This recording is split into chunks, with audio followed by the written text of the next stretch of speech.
René Descartes est un mathématicien, physicien et philosophe français. Né le 31 mars 1596 à La Haye en Touraine, dans un petit village d'Indre-et-Loire, son père, conseiller au Parlement de Rennes, René Descartes est donc issu d'une famille de la bourgeoisie aisée. Déjà petit, il se fait remarquer par ses dons intellectuels et précoces. Il poursuit ses études aux côtés des jésuites au collège royal Henri-le-Grand jusqu'à ses 18 ans et prêtait déjà une attention particulière aux mathématiques pour la certitude de leur raison. Il obtient, en 1616, son baccalauréat et sa licence de droit à l'université de Poitiers. De par la suite, ayant des fonds économiques assez importants, il n'entreprit pas d'entamer une grande carrière et se mit à parcourir les pays d'Europe.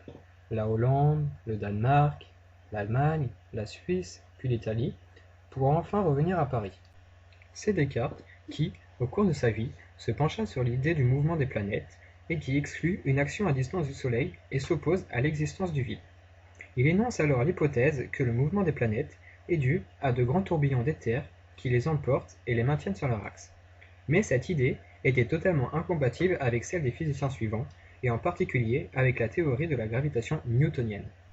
Il écrivit entre autres, au cours de sa vie, le discours de la méthode composé de la dioptrique, des météores et de la géométrie en 1637, les méditations sur la philosophie première en 1641 et les principes de la philosophie en 1644.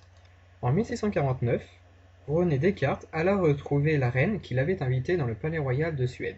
Mais, ne pouvant supporter les conditions climatiques de ce pays, il meurt à Stockholm le 11 février 1650 à l'âge de 54 ans.